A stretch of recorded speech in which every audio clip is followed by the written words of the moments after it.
Qui ne connaît pas les 4 cavaliers de l'apocalypse? Conquête, guerre, famine... Pardon, on ne parle pas de ça aujourd'hui? Metallica quoi? Ah, Metallica! Oui, pardon, en effet. Qui ne connaît pas Metallica? Toi, là-bas? Eh bien, laisse-moi faire un petit résumé. Metallica est un groupe de heavy metal, créé en 1981 et originaire de Los Angeles. En ce moment, le groupe est composé de 4 personnes qui sont James Hetfield, qui est au chant et à la guitare rythmique, Lars Ulrich, qui est à la batterie, Kirk Hammett, qui est guitariste, ainsi que Robert Trujillo, qui est bassiste. Je parle de la composition actuelle parce que le groupe a beaucoup évolué au fil des ans. Mais j'y reviendrai un peu plus tard. Metallica a produit 9 albums studio en 35 ans, plus de 200 millions d'albums vendus à travers le monde. Bref, ce groupe est rentré dans la légende de la musique contemporaine. On a déjà tous entendu le solo de Nothing Else Matters.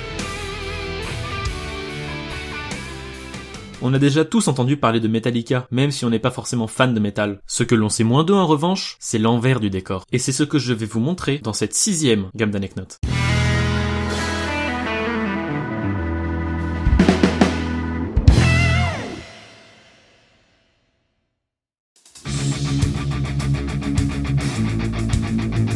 Je ne sais pas si tu lis le journal, mais on trouve souvent dedans ce qu'on appelle communément des petites annonces. Grâce à ces messages, certains trouvent l'âme sœur, d'autres cherchent des objets bien précis, et il y en a qui grâce à ça deviennent un des groupes de métal les plus populaires du monde. Vous l'aurez compris, c'est le cas de Metallica. Au début des années 1980, Lars Ulrich est voué à une carrière de tennisman. Il a cependant un rêve, qui est de devenir une rockstar à l'image de son idole favorite, le guitariste de Deep Purple. Il quitte alors le Danemark pour s'installer aux États-Unis. Il commence à apprendre la batterie et décide de poster une petite annonce dans le journal The Recycler, recherchant un guitariste. Un certain James Hetfield, skater et guitariste à mi-temps, voit l'annonce et décide d'appeler le numéro inscrit sur le journal. Lars et James font connaissance un peu plus tard, commencent à jouer ensemble, et ça y est, la machine est en route, il ne faut plus que trouver les membres restants.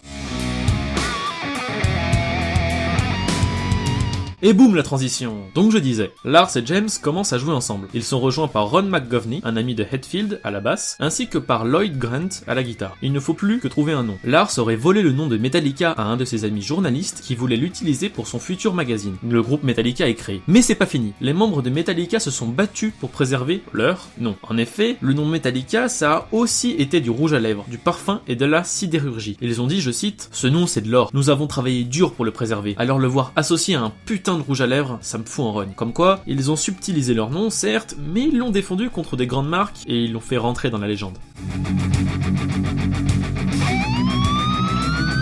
Pour cette anecdote, on va continuer de suivre la chronologie du groupe. En 1983, les membres du groupe s'installent tous à Los Angeles. Ils sont prêts à venir secouer le monde du heavy metal. Mais pour ça, il leur faut un titre pour leur premier album. En bon groupe de métal qui se respecte, ils décident tous ensemble d'adopter un nom très sobre, Metal Up Your Ass, soit littéralement du métal jusqu'à dans ton cul. La pochette, elle, représentait des toilettes avec une main sortant de celle-ci tenant une dague. Bon, évidemment, leur label de l'époque Megaforce a obligé le groupe à changer de titre, qui deviendra Kill Them All, soit Tuez-les tous. Apparemment, ça serait une petite référence au producteur dont le groupe n'était pas trop friand à l'époque. Sympa l'ambiance.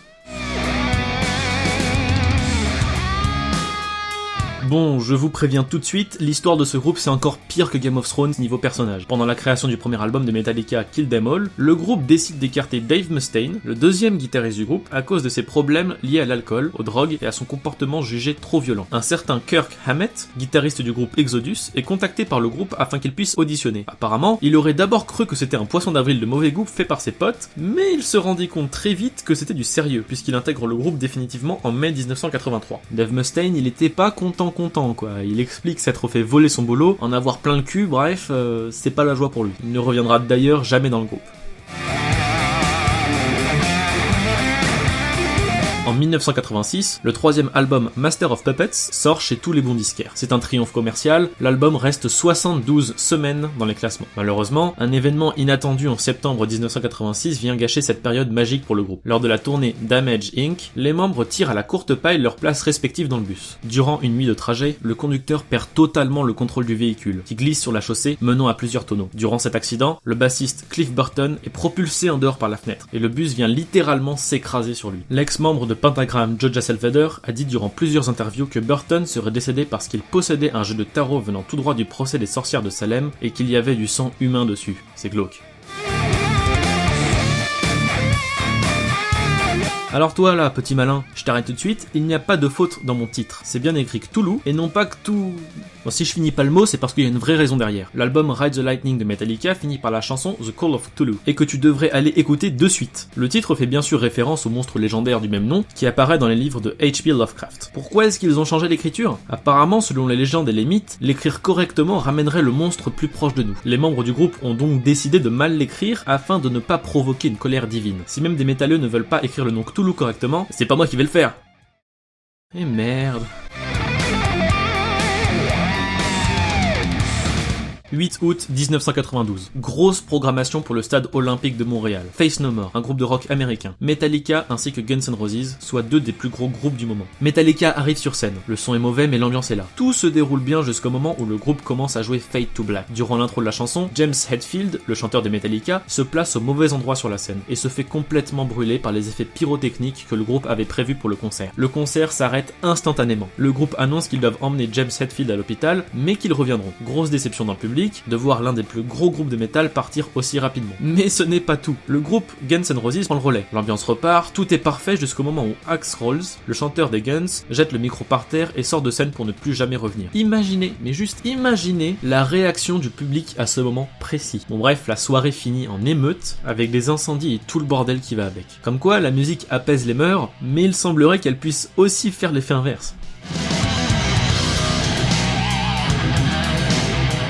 Si tu es ce qu'on appelle un die-hard fan, et non, ça ne veut pas dire mourir avec la trique, vous connaissez sûrement Met Club. Le groupe Metallica a créé ce club en 1994 pour les personnes ultra fans du groupe. Ce club permet d'avoir des objets exclusifs, comme des t-shirts, le magazine So What, qui est propre au groupe et qui ne sort que 5 fois par an. Alors oui, c'est peu en termes de goodies, mais ce n'est pas tout. Il y a aussi moyen d'avoir des places, des photos, et pour les plus chanceux, la possibilité de voir le groupe en backstage. Et ça, c'est un beau cadeau.